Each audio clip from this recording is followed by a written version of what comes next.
Hello friends, welcome back to our channel. यदि आप भी बिहार बोर्ड से क्लास 9th में अध्ययन कर रहे हैं तो आप लोग को मालूम होना चाहिए कि आज से यानी कि 21 अक्टूबर से आप लोग का मासिक परीक्षा अक्टूबर मंथली एग्जाम का शुरुआत होने जा रहा है। आज आप लोग का प्रथम पाली में हिंदी विषय का एग्ज़ाम था एवं द्वितीय पाली में संस्कृत विषय का एग्ज़ाम है। तो हिंदी विषय का एग्ज़ाम के लिए हमने ओरिजिनल क्वेश्चन पेपर अपने चैनल एपी लर्निंग पे डाल रखा है। यदि आपने वह नहीं देखा है तो डिस्क्रिप्शन में दिए गए लिंक से आप देख सकते हो। उसमें आपको एक ही वीडियो में हमने सब्जेक्टिव ऑब्जेक्टिव सारा कवर करवा दिया था। उसी प्रकार से आज के वाले वीडियो में हम लेकर के आए हैं क्लास 9th का मंथली एग्जाम अक्टूबर 2024 का संस्कृत का original question paper 9th class के लिए। विषय कोड है आप लोग का 105।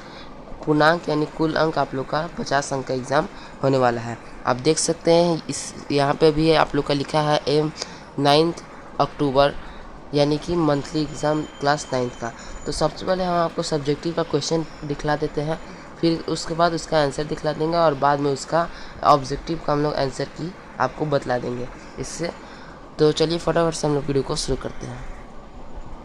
तो देखिए यह रहा आप लोग का सब्जेक्टिव का पूरा क्वेश्चन पेपर।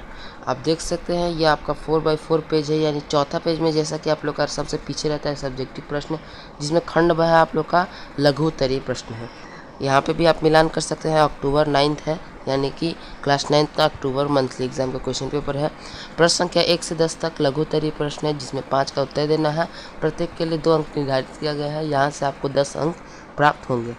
तो देखिए पहला प्रश्न है आप लोग का कि इफ्तार क्या होता है। दूसरा, रोज़ा किस समय खोला जाता है, क्या देखकर खोला जाता है। तीसरा, फितरा कैसे करते हैं। चौथा, ईद में क्या क्या पकवान बनता है। पांचवा, ईद कैसा पर्व है। मतलब एक ही चैप्टर से 5 क्वेश्चन पूछ लिया गया है। उसके बाद आगे बात करते हैं हम लोग छठे प्रश्न की, किस किस कारण आयु निश्चित नहीं होती। सातवां, सज्जनों की मित्रता कैसी होती है। आठवां, मध्यम प्रकृति और उत्तम प्रकृति के लोगों में क्या अंतर है।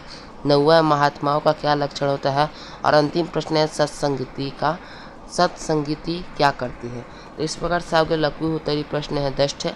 दीर्घ उत्तरीय प्रश्न की बात करें हम लोग तो दीर्घ उत्तरीय प्रश्न 5 है आप लोग का। आपको केवल 3 प्रश्न का उत्तर देना है। दीर्घ उत्तरीय प्रश्न आप देख सकते हैं। पहला प्रश्न आप लोग का है कि नीति पथहीन पाठ का सारांश लिखना है। दूसरा, ब्रह्मा जी किसे संतुष्ट नहीं कर सके और क्यों। 13वां है आप लोग का यानी तीसरा है दीर्घ में कि ईद में क्या क्या होता है। 14वां है ईद पर्व क्या संदेश देता है। और अंतिम प्रश्न आप लोग का कि गंगा नदी पर 7 वाक्यों में अनुच्छेद लिखना है आप लोग को। तो देखिए इस प्रकार से आपका कुल लघु सब्जेक्टिव प्रश्न हमने दिखला दिया। चलिए फटाफट से हम सब्जेक्टिव प्रश्न का उत्तर आपको करवा देते हैं। तो देखिए यह रहा आप लोग का सब्जेक्टिव प्रश्न का उत्तर। सबसे पहले आप लोग का लघु उत्तरीय शॉर्ट आंसर टाइप क्वेश्चन है। सबसे पहला प्रश्न आप लोग का था कि इफ्तार क्या है। तो इफ्तार रमज़ान के महीने में मगरिब के नमाज के साथ मुसलमानों द्वारा किया जाने वाला शाम का भोजन है। परफेक्ट आंसर है ये आपका। दूसरा है कि रोजेदार सूर्योदय से सूर्यास्त तक पूरे 1 महीने तक का रोज़ा रखते हैं। इस दौरान रोज़ाना रात में नमाज अदा की जाती है। इफ्तार के समय तरह तरह के पकवान बनाकर रोज़ा खोला जाता है। तीसरे प्रश्न का उत्तर केवल हम लोग पढ़ते हैं। तीसरा है कि फितरा इस्लाम धर्म का एक तरह का दान है। एक यह रकम संपन्न लोग आर्थिक रूप से कमज़ोर लोग को देते हैं। इसे ईद की नमाज से पहले देना जरूरी माना जाता है। फितरा की रकम गरीबों, विधवाओं, अनाथ बच्चों और सभी ज़रूरतमंदों को दिया जाता है। उसके बाद बात करते हैं हम लोग चौथा प्रश्न है कि ईद उल फितर का माकर खाने का अपना अलग मज़ा है। यह मैदे, सूखे मेवे, यहाँ पे आपसे पूछ रहा था कि ईद में क्या क्या पकवान बनते हैं। तो जो मुसलमान होंगे उनको तो पता होगा, जो हिंदू होंगे या किसी और धर्म से बिलोंग करते होंगे तो आप लिख सकते हैं सेवई इत्यादि के बारे में, वरना यह भी उत्तर आप लोग लिख सकते हैं। अंतिम प्रश्न की हम लोग बात करते हैं क्योंकि 5 ही प्रश्न का आप लोग को उत्तर दिया था लघु उत्तरीय में। तो 5वां प्रश्न की ईद उल फित्र उपवास तोड़ने का त्यौहार है। यह रमज़ान माह के अंत में नया चांद दिखने से अगले दिन तक मनाया जाता है तथा सवाल इस्लामी कैलेंडर के 10वें महीने की शुरुआत का प्रतीक है। ईद उल अजहा के साथ यह इस्लाम धर्म के 2 मुख्य त्योहारों में से एक है। तो आप इसका उत्तर 5वां का लिख सकते हैं। अब यहाँ से आप लोग का लघु उत्तरीय प्रश्न समाप्त हो गया है। अब दीर्घ उत्तरीय प्रश्न की हम लोग पढ़ते हैं, यानी कि लॉन्ग आंसर टाइप क्वेश्चन। तो देखिए लॉन्ग आंसर टाइप क्वेश्चन में आप लोग का पहला क्वेश्चन कह रहा था कि नीति पथित पाठ का आप लोग को सारांश लिखना है। तो आप यहाँ पे से लिख सकते हैं 11 नंबर प्रश्न का उत्तर। हम थोड़ा टाइम दे रहे हैं, आप लोग वीडियो पॉज करके कॉपी में लिख लीजिए या फिर स्क्रीनशॉट ले लीजिए। अगले प्रश्न की बात करते हैं, प्रश्न संख्या 12 कि आप लोग को पूछ रहा था कि ब्रह्मा जी किसे नहीं मना सकें। तो यहाँ 12 का उत्तर आप लिख सकते हैं।